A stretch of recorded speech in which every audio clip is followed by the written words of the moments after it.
Inakyat kagabi ng mga kawani ng Abra Electric Cooperative ang poste ng kuryente na ito sa sitio Pantok sa barangay Pakiling sa bayan ng Bukay, Abra. Ito'y matapos magliyab ang linya ng Abreco na ikinaalarma ng ilang residente. Bale po yung wire natin doon naputol. Naputol po gawa ng apoy kasi nadaganan ng kahoy. Kaya nag-trip po yung isang pase po natin. Kaya nagpatay po tayo ng 3 phase kasi hindi natin maayos yun kung dito magkapatay. Dahil dito, pinutol muna ng Abreco ang daloy ng kuryente na naging dahilan ng pagkawala ng kuryente sa mga bayan ng Dagyoman, Manabo, Salapadan, Tubo, Bulinay, Luba at ilang parte ng Bukay. Rumesponde naman kaagad ang Bureau of Fire Protection. Hindi makaabot yung truck natin doon sa location mismo. Kaya doon lang kami sa barangay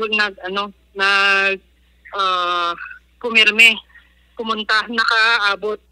Kasi yung fire truck natin medyo malaki, maliit yung, medyo masikip yung daan.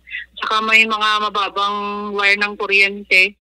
Pinutol ng Abreco ang supply ng kuryente pasado alas 8:33 ng gabi kagabi. Sa inspeksyon kanina ng BFP, natumbang kawayan ang nagdulot ng pagsiklab ng sunog pero hindi malinaw kung aksidente ito o hindi.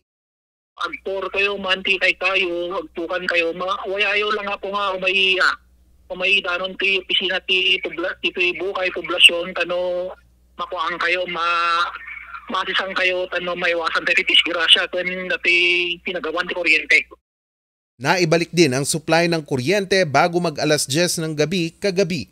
Charles Nicolimon para sa Luzon Headlines.